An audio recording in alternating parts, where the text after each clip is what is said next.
Hello guys, welcome back. I'm going to show here how you start to create tokens on Figma, and what we're gonna do is about to be, I don't know, that is ready to be satisfied.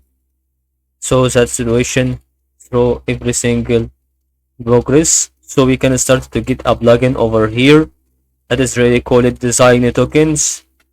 So we can start to see the design of that and then start to run it.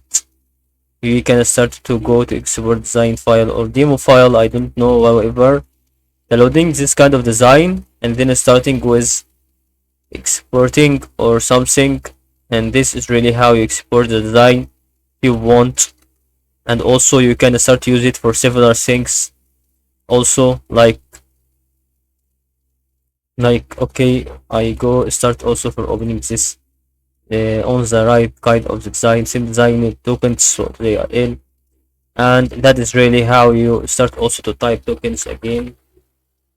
We can start to create make tokens creators and style tokens also if you want.